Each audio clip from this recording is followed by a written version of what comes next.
আজকে আমার সোনার সাথে যে এত বড় একটা দুর্ঘটনা ঘটে যাবে সেটা আমি না কক্ষনো ভাবিনি, জানো তো। আসলে ভুলটা আমারই, আমার ওকে একা রেখে যাওয়াটা উচিত হয়নি। আসলে আজকে দুপুরবেলা ও একটু ঘুমিয়েছিল, তো ঘুম থেকে ও উঠেছে, আর ওকে তো বিকালের দিকে রোজ একটা করে ফল খাওয়াই। তো আজকে ওকে বিকালে একটু লেবু খাওয়াবো বলে ওকে বিছানার উপরে বসিয়ে দিয়ে খেলনাপাতি দিয়ে আমি সবেমাত্র রান্নাঘরে গেছি। এর মধ্যেই দেখি ধুপ করে একটা আওয়াজ হয়েছে ঘর থেকে। আমি ছুটে ঘরে এসে দেখছি যে আমার সোনাটা খাট থেকে পড়ে গেছে। তড়িঘড়ি ওকে নিয়ে বাইরে গেছি ভোলানোর জন্য, যেহেতু ও কান্না করছিল।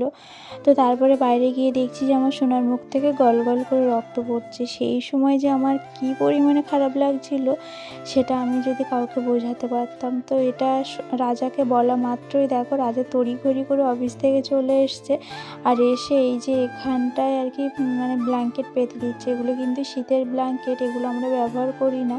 তো ও এসেই দেখো আগে এগুলো পেতে দিচ্ছে, আর আমাকে না খুব বকেছে।